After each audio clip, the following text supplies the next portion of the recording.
vendredi après le mercredi des Cendres. La station d'aujourd'hui se trouve dans l'église des Saints Martyrs, Saint Jean et Paul. Recueillir. Favorisez-nous gracieusement, Seigneur, nous te supplions, dans le jeûne que nous avons entrepris, afin que ce que nous observons extérieurement, nous puissions l'accomplir avec des esprits sincères. Par le Christ notre Seigneur. Amen. Épître. Leçon du prophète Ésaïe 58 2.1, 9. Ainsi dit le Seigneur Dieu, pleure, ne cesse pas, élève ta voix comme une trompette, et répands mon peuple dans ses mauvaises actions, et la maison de Jacob ses péchés. Car ils me cherchent au jour le jour, triste désir de connaître mes voies, comme une nation qui a fait justice, et qui n'a pas abandonné le jugement de leur Dieu, ils me demandent les jugements de la justice, ils sont prêts à s'approcher de Dieu. Pourquoi avons-nous jeûné, et tu n'as pas regardé, avons-nous humilié nos âmes, et tu n'as pas pris note? Voici, le jour de votre jeûne, votre propre volonté est trouvée, et vous êtes exact de tous vos débiteurs. Voyez-vous vite pour les débats et les conflits.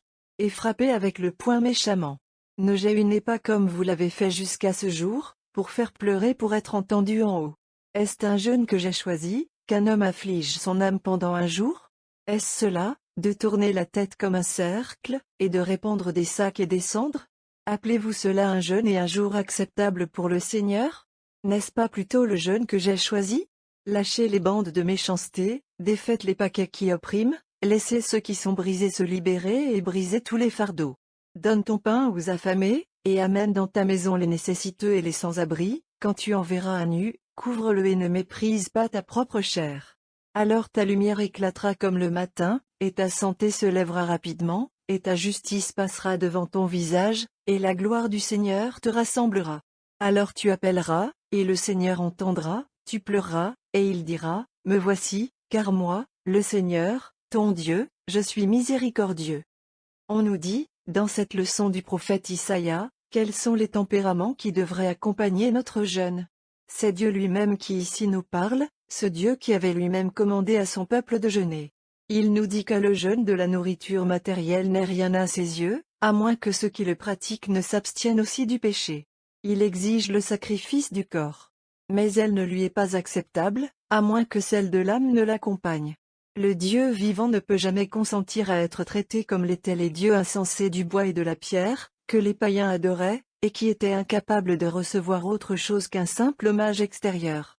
Que l'hérétique cesse donc de trouver à redire à l'Église pour son observance des pratiques, qu'il prétend mépriser comme étant matérielles. C'est lui qui cultive la matière par son système de laisser le corps avoir toutes les indulgences.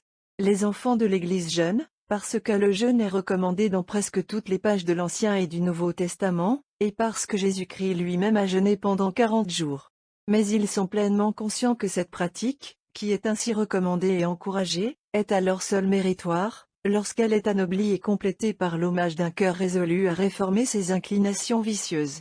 Et après tout, ce serait une injustice, si le corps, qui a été conduit à la culpabilité uniquement par la méchanceté de l'âme, devait être fait souffrir, et que l'âme elle-même soit autorisée à continuer dans sa voie pécheresse. C'est pourquoi ceux dont la mauvaise santé les empêche d'observer les austérités corporelles du carême sont également tenus d'imposer à leur âme ce jeûne spirituel, qui consiste à modifier leur vie, à éviter tout ce qui est pécheur et à accomplir avec zèle toute bonne œuvre en leur pouvoir. Évangile. Suite du Saint-Évangile selon Matthieu 5 2.43 6 2.4.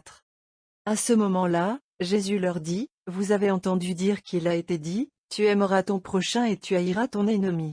Mais je vous dis, aimez vos ennemis, faites du bien à ceux qui vous haïssent, et priez pour ceux qui vous persécutent et vous calomnient, afin que vous soyez les enfants de votre Père qui est dans les cieux, qui fait lever son soleil sur le bien et le mal, et qui pleuve sur le juste et l'injuste. Car si vous aimez ceux qui vous aiment, quelle récompenserez-vous? Même les publicains ne le font-ils pas?